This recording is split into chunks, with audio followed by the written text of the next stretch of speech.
नमस्कार, nannies Goan किचनमध्ये तुमचं खूप खूप स्वागत।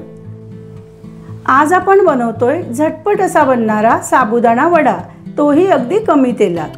त्याच्यासाठी काय काय लागतं ते बघूया। सगळ्यात आधी आपल्याला लागणार आहे 2 वाट्या साबुदाणे।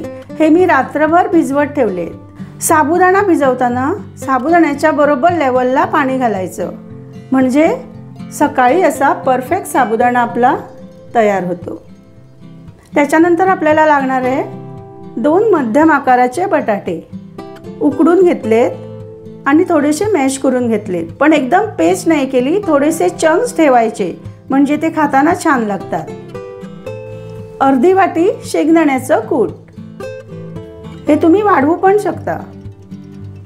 कढीपत्ता बारीक बारीक कापून घेतलाय। एक 7 ते 8 हिरव्या मिरच्या बारीक कापून घेतले।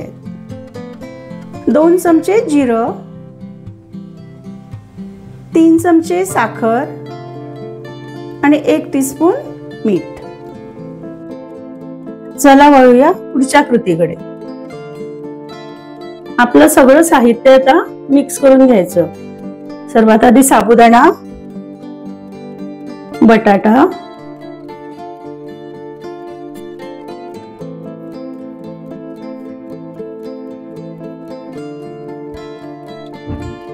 शेंगदाण्याचं कूट,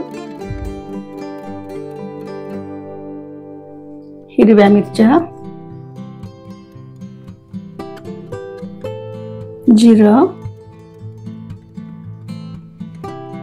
कापलेली कढीपत्त्याची पानं,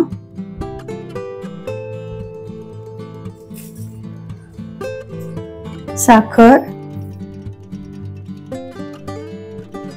आणि मीठ।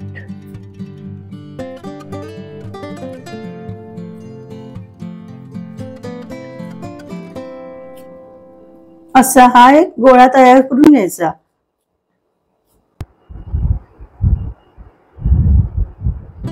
आपण याच्याशी छोटे छोटे गोळे तयार करून ठेवूया।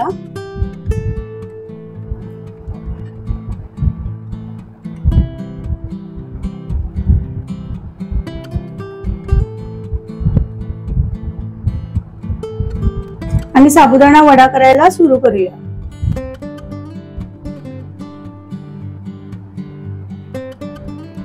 अशा तऱ्हेने मी सगळे गोळे तयार करून घेतले, तुम्ही बघू शकता। आता पटकन तळून घेऊया।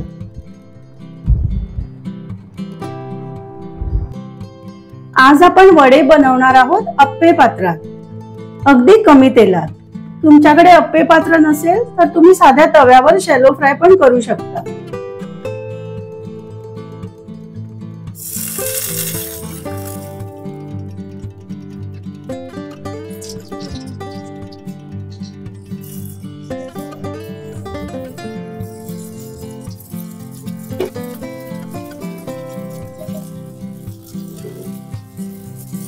थोडा वेळ झाकून ठेवूया।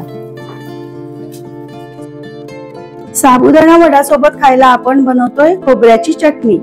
थोडंसं खोबरं, ओली कोथिंबीर, 4 लसूण पाकळ्या, थोडीशी चिंच, मीठ आणि थोडीशी साखर।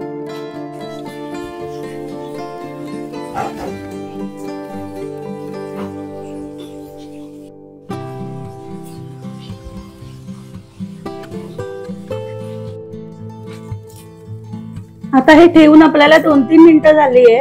आता दुसऱ्या बाजूने परतून घेऊया।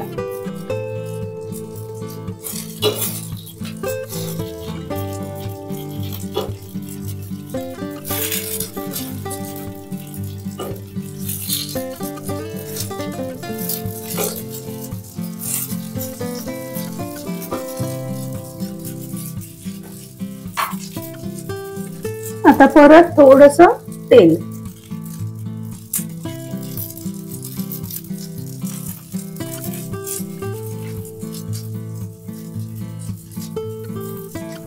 अशीच आपण चारही बाजूने भाजून घ्यायची।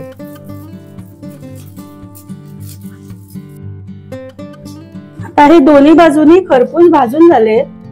आता हे असे फिरवून त्याच्या बाजू पण भाजून घेऊया।